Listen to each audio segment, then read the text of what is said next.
Audio Jungle. In the Russian Federation, a Tu-134 military transport plane was burned at the airfield. On the night of October 12 to 13, a Tu-134 military transport plane was burned in Russia. The Soviet plane was used, in particular, to transport the leadership of the Ministry of Defense of the aggressor country. The main Directorate of Intelligence (GUR) of the Ministry of Defense of Ukraine reports this in Telegram. The GUR reported that the plane belonged to the 117th Military Transport Aviation Regiment of the Russian Armed Forces and was located at the Orenburg II military airfield. The Tu-134 is a Soviet passenger aircraft developed by the Tupolev Design Bureau in the 1960s, designed for short and medium-haul air travel and is one of the most famous jet aircraft of this period. The first Tu-134 modification made its first flight back in 1963, and its commercial operations began in 1967. The plane is equipped with two engines located in the tail part and is capable of carrying up to 80 passengers. We will also remind you that on October 5, the Ukrainian military shot down a Russian military aircraft Su-25 in Donetsk region. We also wrote that on August 14, our defense forces destroyed a Russian Su-34 in the Kursk region of the Russian Federation. The General Staff reported on the number of clashes in the fiercest direction on the front. During the past day, October 13, 161 combat clashes took place on the front line. The largest number of clashes was recorded in the Kharkiv direction. This is reported by the General Staff of the Armed Forces of Ukraine (AFU). Yesterday, the aviation and missile forces and artillery of the defense forces carried out 11 strikes on the areas of concentration of personnel and anti-tank weapons of the enemy, and also hit the control post and another important enemy object, the General Staff writes. In the Kharkiv direction, battles took place near Staritsa. In the Kupiansk direction, 19 skirmishes took place near Petropavlivka, Pishchiny, Vaishnovoy, Kopanik and Lozova. In the Lymansky direction, the Russians attacked 19 times near Grakivka, Druzhelubivka, Novosadovo, Nevsky, Terna and Torsky. In the Kramatorsk direction, 3 combat clashes took place in the areas of Chasovoy Yar and Stupochki. In the direction of Teresk, the enemy attacked 4 times near Teresk and Sherbanivka. In the Pokrovsky direction, the occupiers attacked 25 times in the areas of the settlements of Suky Yar, Lysivka, Praman and Selidov. In the Kharkiv direction, 39 enemy attacks were repulsed near Zelany Drugo, Kremenaya Balka, Izmailivka, Novoselidivka, Kurakivka, Hernik, Maximilianivka, Kostyantinivka, and Katerinivka. In the Vremysk direction, the enemy attacked twice near Zolotaya Niva. In the Orihib direction, the Russians attacked 3 times near Robotany and Malaya Tokmachka. In the Dnieper direction, the enemy attacked 8 times. Over the past day, October 13, the armed forces of Ukraine eliminated 1,260 Russian invaders. We also wrote that, in general, last week, October 6-13, Ukrainian defenders destroyed an enemy plane, a helicopter, and almost a dozen air defense systems of the Russian aggressors. We also reported that on one of the most difficult routes in the Donetsk region, paratroopers of the Armed Forces of Ukraine repelled a massive enemy attack with the participation of 30 units of armored vehicles. We also reported that on one of the most difficult routes in the Donetsk region, paratroopers of the Armed Forces of Ukraine repelled a massive enemy attack with the participation of 30 units of armored vehicles. During the day, Ukrainian fighters killed more than 1,000 Russian invaders. Over the past day, October 13, the armed forces of Ukraine eliminated 1,260 Russian invaders. This is reported by the General Staff of the Armed Forces of Ukraine. Since the beginning of the full-scale invasion, the total combat losses of the aggressor state have approximately amounted to: personnel, about 670,190 plus 1,260 people were eliminated. Tanks 8,975 plus 4 units. Armored combat vehicles 17,895 plus 19 units. Artillery systems 19,421 plus 11 units. RSZV 1,231 units. Air defense equipment 978 units. Aircraft 369 units. Helicopters 329 units. UAVs of the operational tactical level 17,009 plus 17 units. Cruise missiles 2,619 units. Ships boats 28 units. Submarines 1 unit. Automotive equipment and tank trucks 26,622 plus 38 units. Special equipment 3,437 plus 2 units. We also wrote that, in general, last week, October 6-13, Ukrainian defenders destroyed an enemy plane, a helicopter, and almost a dozen air defense systems of the Russian aggressors. We also reported that on one of the most difficult routes in the Donetsk region, paratroopers of the Armed Forces of Ukraine repelled a massive enemy attack with the participation of 30 units of armored vehicles. Video. In Mariupol, a large overturning of the occupiers' convoys was recorded. A large transfer of manpower took place through Mariupol on October 13. The trucks moved in 2 columns in the direction of Vremivsky. Petro Andriushenko, advisor to the mayor of Mariupol, reported this in Telegram. Again, more than 20 trucks organized in 2 columns on the route Russia, Novoazovsk, Mariupol, Nichols, Rozhivsko-Pologivska agglomeration or the Vremivsky direction, he said. As Andriushenko noted, the peculiarity of this overturning is the absence of tactical markings on the trucks, which proves the preparation of a new offensive operation, the location of which the Russians have not yet determined. On the night of Monday, October 14, Russian invaders attacked the post office in Kherson, burning 2 cars. Over the past day, October 13, the armed forces of Ukraine eliminated 1,260 Russian invaders.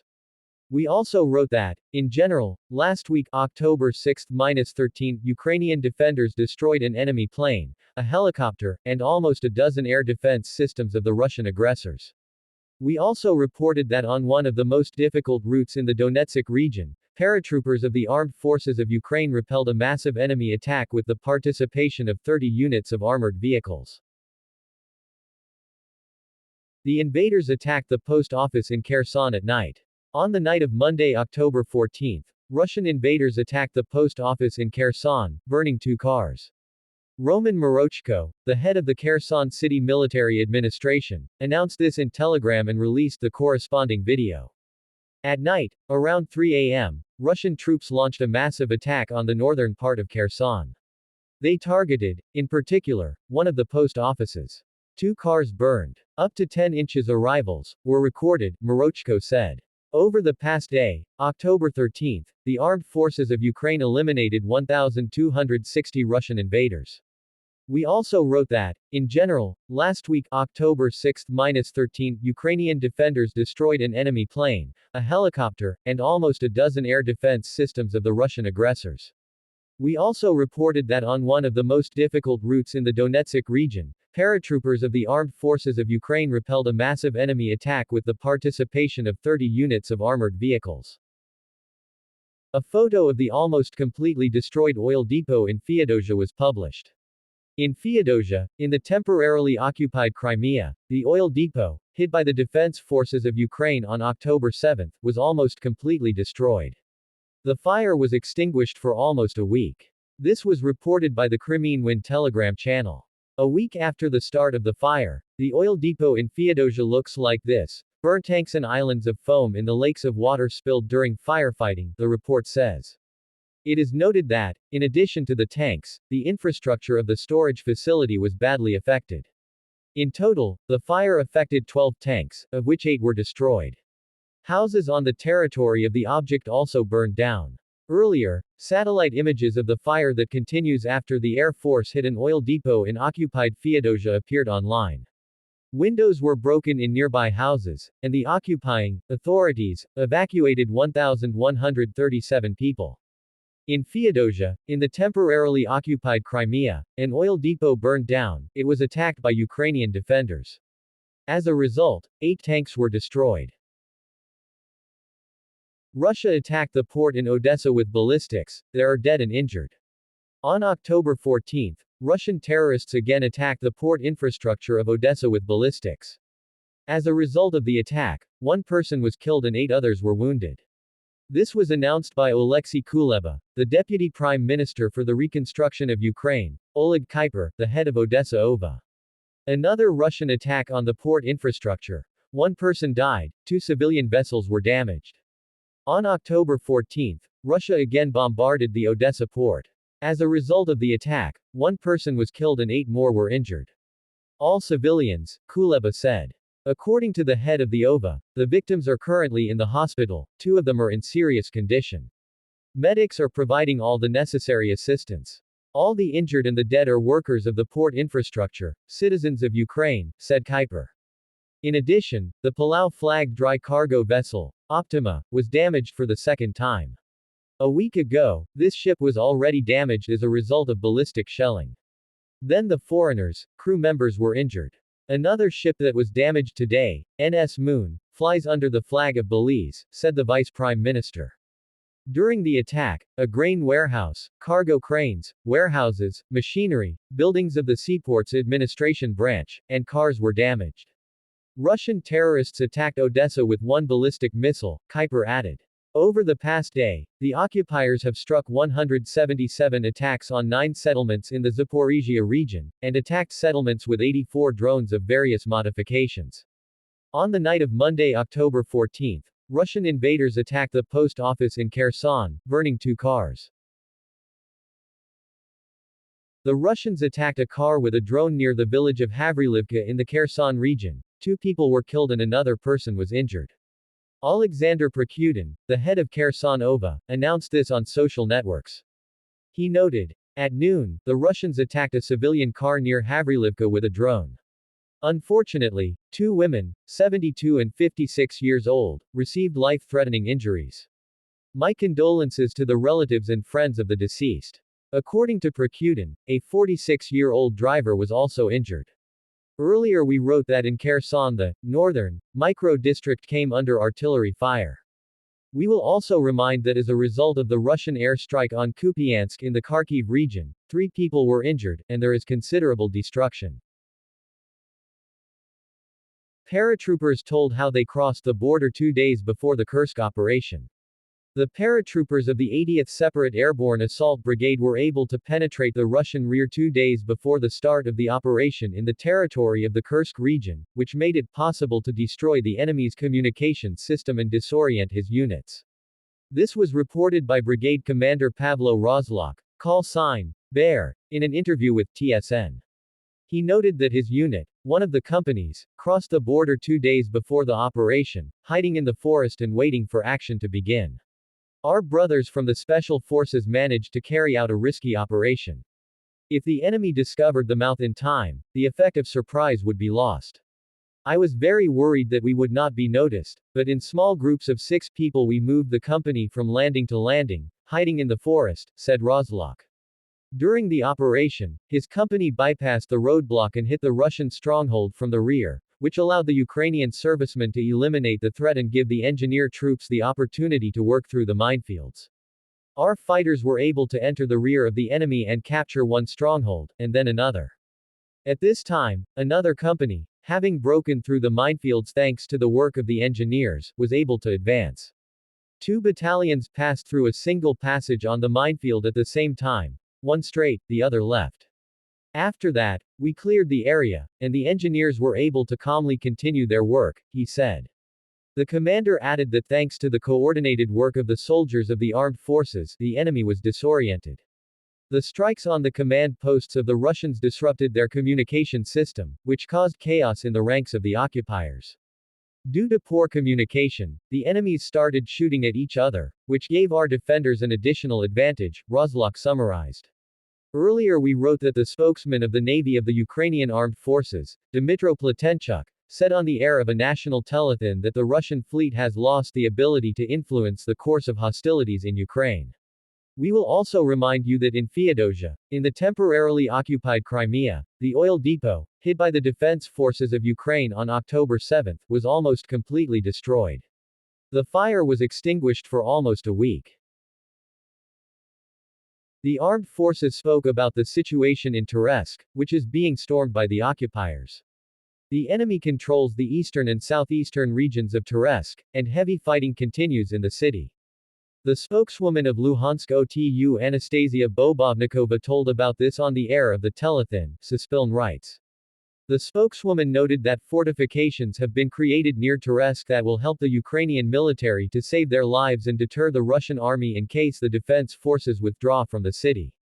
We just recently spoke with the head of the Terezk MBA. He shared information about how the fortifications were prepared near Terezk. This was done in cooperation with the military. They prepared them well, says Bobovnikova. According to the spokeswoman, Russian troops currently control the eastern and southeastern regions of Terezk. The situation in the city is difficult and constantly changing. The struggle is literally behind every entrance, every street. We can see that the eastern and southeastern areas of the city are currently occupied by the enemy, but other parts of the city are being actively fought. We are restraining the enemy there, she explained. The spokeswoman added that the enemy is storming the city in small infantry groups of 5 to 7 people under the cover of artillery, mortars, and FPV drones. The weather also affects the conduct of battles. During the day, the Russian army storms and uses FPV drones more. Rain, wind, fog interfere with the work of the military and the use of drones. The tactics of using small infantry groups have shown their effectiveness. The Russian army, have a lot of manpower. No one counts it. The command of the Russian army is generally indifferent, so they can throw it endlessly. Their lives are worth nothing. The equipment is a little more expensive, the spokeswoman said. On October 11, it was reported that the armed forces of Ukraine control about 50% of Terezk, Donetsk region, and more than 1,000 civilians remain in the city.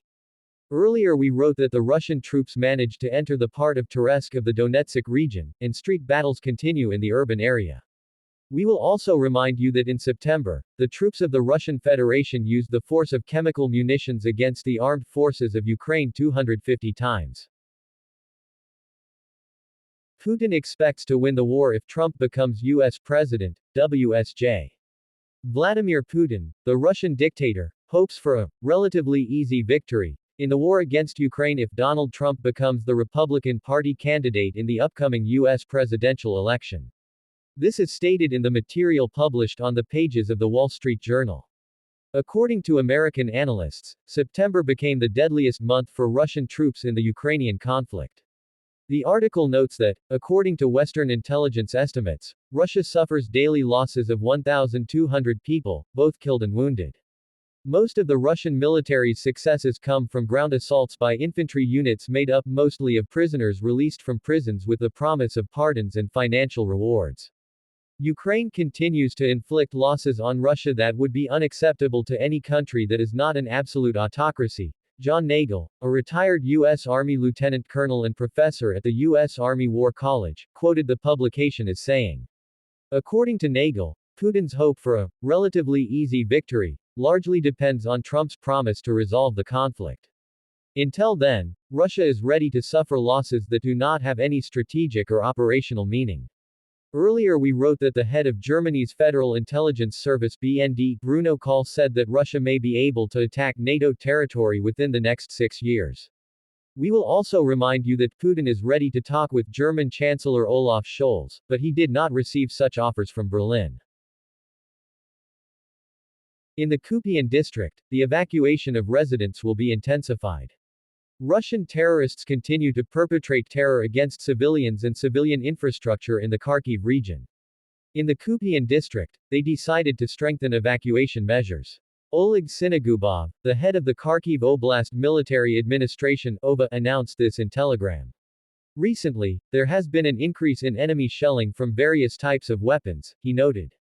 At the same time, as of today, October 14, more than 4,000 residents live in the Kupian community, most of whom are elderly people. That's why it's important that everyone realizes the need to leave for safer places.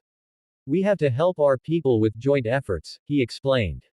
The head of the OVA added that all evacuees were provided with reserves for temporary residence, hot food, food and hygiene kits, warm clothes for evacuees, accompaniment. Recently, the number of settlements in the Sumy region for forced evacuation has been increased.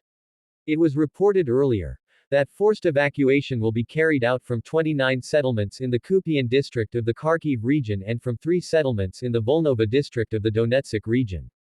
and 92 people, including 10 children and one person with reduced mobility, were evacuated from the frontline settlements of Pokrovsky district of Donetsk region. We will also remind that another 433 residents were evacuated from Kostiantinovska community, including 249 children. Video. In Donetsk region, the soldiers of the Ukrainian armed forces destroyed the occupiers' anti-aircraft guns during the redeployment. At one of the directions in the Donetsk region, the artillery of the Chervona Kalina brigade was able to destroy the Russian Grad rocket salvo system with full ammunition from the first shot. The spokesman of the National Guard of Ukraine, Ruslan Muzychuk, told about it. At that moment, the equipment of the occupiers was redeploying for further shelling of Ukrainian positions, but was spotted by the brigade's aerial reconnaissance. The Grad anti-aircraft missile system was destroyed with the first shot. After hitting the installation's ammunition, a powerful explosion occurred, which left no chance for the occupiers to calculate, Muzychuk said. In addition to increasing mechanized attacks, the Russian invaders continue to try to advance with a small amount of armored vehicles in various directions. In the Pokrovsky direction, during the past week, at least 5 attempts of assaults using tanks and armored vehicles were repelled in the areas of responsibility of NSU units. In addition, 3 tanks, 5 infantry fighting vehicles, a buggy and an armored personnel carrier were destroyed in cooperation with adjacent units, infantry forces, artillery and FPV drone calculations. In the Kharkiv direction, the Russians also tried to attack Ukrainian positions under the cover of BMPs, and as a result lost 11 tanks and approximately 20 units of other armored vehicles. Earlier, fighters of the 95th Separate Polish Assault Brigade destroyed an assault group of the Russian army in one of the settlements of the Kursk region of the Russian Federation. On October 9, the Defense Forces of Ukraine successfully hit the Shahed UAV storage base near Oktyabrskyi settlement in the Krasnodar region of the Russian Federation.